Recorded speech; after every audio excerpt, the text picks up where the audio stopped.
Hello everyone, so this is the latest batch of figures that I've got painted for my Crimean War project. I've moved on to painting some Russians now. All my unpainted British army I've got through now. Still haven't completed the army. In particular, I hadn't yet purchased any British artillery, and my kind of forward planning is kind of beginning to stumble a little bit now, because I did think long and hard some time ago about how I wanted to wargame the Crimean War and what choice of scale I was going to go for. And I find the Eureka figures far the most satisfactory to my taste and table size, availability and so on, but the range is still deficient in a number of things, and I'd put off painting any artillery on the British side. As I say, I hadn't actually even purchased any, because I'm never very happy with ranges that don't include limbers, and the Eureka don't, and I've been looking around thinking, what can I possibly find in another range. Thought I'd always be able to come across something, but it's proving a bit of a headache really, because the 18mm scale is unlike anything else, so it's pretty hard to find limbers to match this size, and particularly ones that would have been used in the Crimean War. To be honest, I'm not even sure that there would have been that many limbers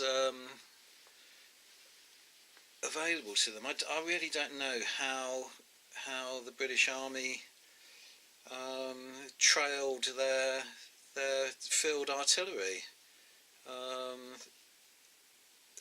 especially with the lack of, as the war went on, with the lack of horses and so on, but also with how they actually shipped them to the Crimea.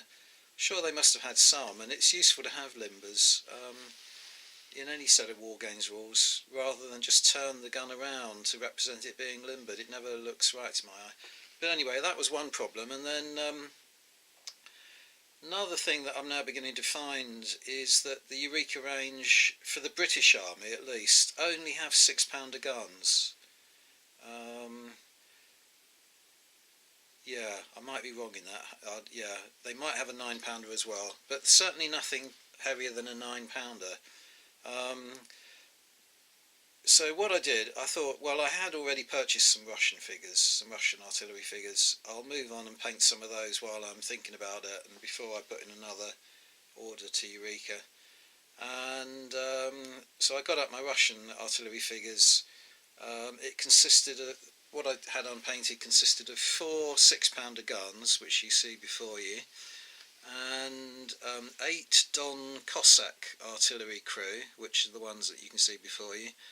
I also had 8 artillery crew wearing the Firashka, which I have spoken about in a previous video, that I then stumbled again and ran into a description of the Firashkas being painted grey-brown, which the same colour as the greatcoats, which threw me for a while.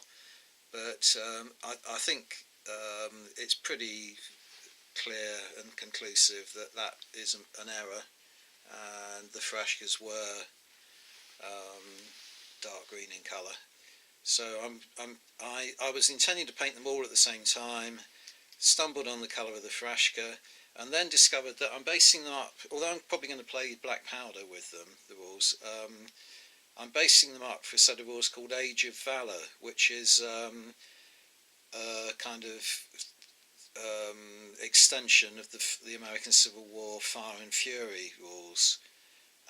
And in that, it suggests that you put either 2 figures to a base or 3 figures. So I had enough of 4 figures for a base. That's far too many for that set of rules, and the base size doesn't accommodate them.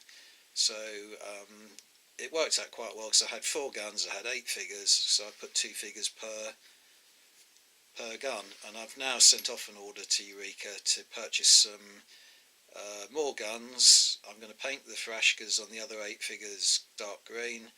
I have another 4 guns with them crewing those 4 guns, and I've also sent off an order for some British artillery now, and I'll just have to put up with not having any limbers to go with them for the time being, see what I can find.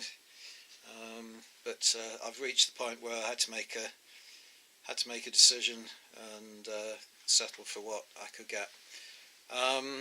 So apart from the problem with the painting the Thrashkers, I had a very the colour of the greatcoats, this grey-brown colour.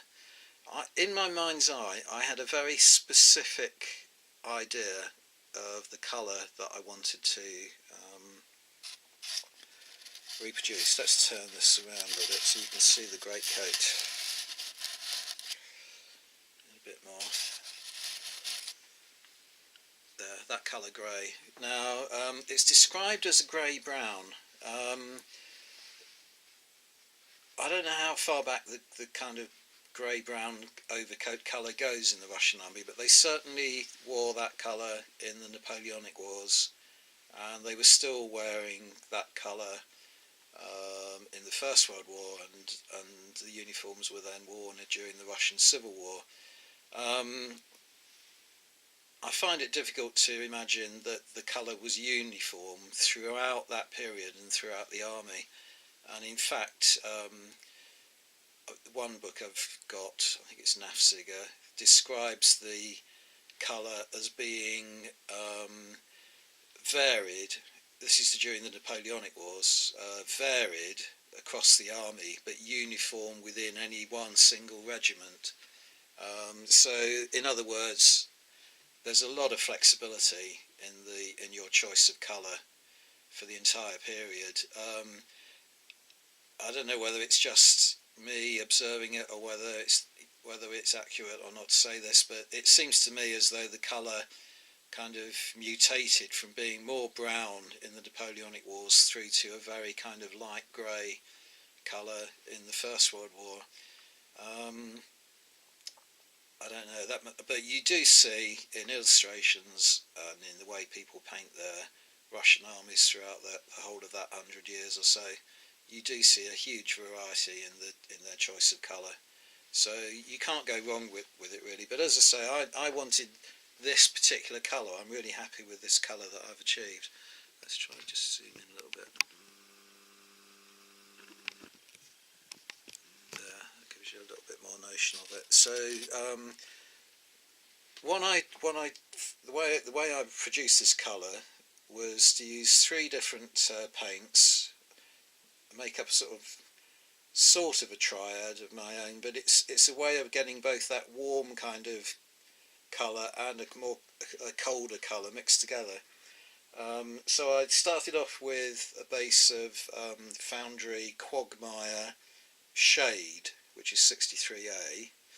I'll put it in front of the camera so that's a kind of almost a sort of muddy brownish grey colour.